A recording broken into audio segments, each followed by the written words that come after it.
to be with my three good companions, just my rifle, pony and me.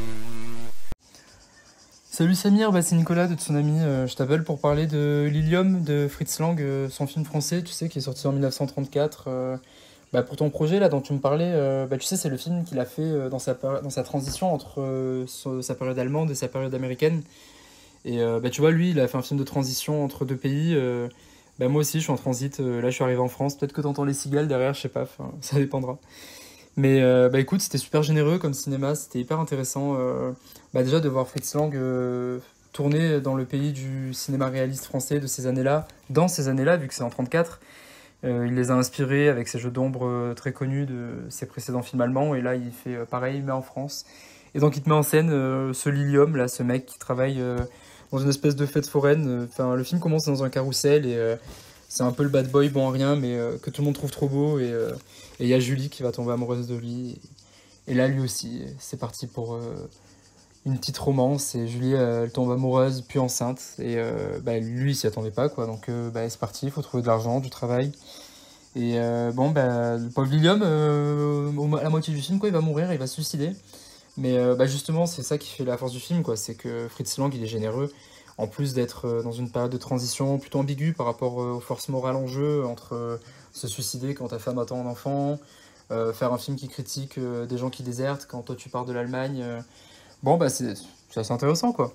Et en fait, le film s'arrête pas et là, il monte au ciel et t'as une super belle scène avec des anges qui l'amènent au ciel. Et en fait, lui, il pensait se reposer pour l'éternité, même pas, parce que du coup, les anges lui demandent de rendre des comptes de cet acte. Et du coup, lui, il est deg et c'est parti, quoi. Il faut qu'il rende des comptes. Et là, du coup, on lui dit que s'il veut, il fait 16 ans de purgatoire et après, il peut retourner un jour sur Terre et on fera une balance pour peser le bien et le mal qu'il aura créé.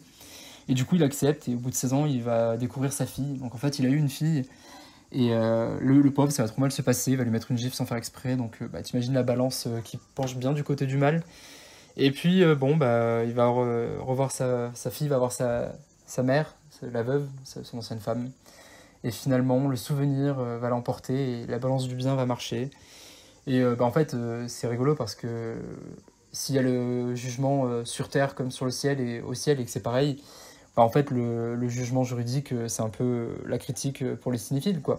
C'est un peu pareil. Et nous, si on devait faire une balance entre le bien et le mal, ce film serait plutôt bon et l'emporterait pour sa générosité. T'as notamment des scènes avec une étoile qui sont trop belles parce que on cherche pas à être réaliste et la métaphore suffit, c'est trop beau. Donc franchement, merci pour ce film que tu m'as un peu forcé à découvrir d'une certaine manière. C'était super sympa, très original et ça me donne envie de revoir Fritz Lang d'une autre manière. Moi aussi, je trouve que c'est un bon réalisateur pour les transitions quand on sort de notre cadre, notre train-train parisien habituel, il faut aller chercher ailleurs, quoi. Voilà, c'est un peu une conclusion bateau, généraliste, mais peut-être que les films qui te donnent envie d'être généraliste et gnangnan, c'est peut-être les meilleurs, je sais pas. Vive Fritz Lang, quoi. Ciao, bisous, à plus.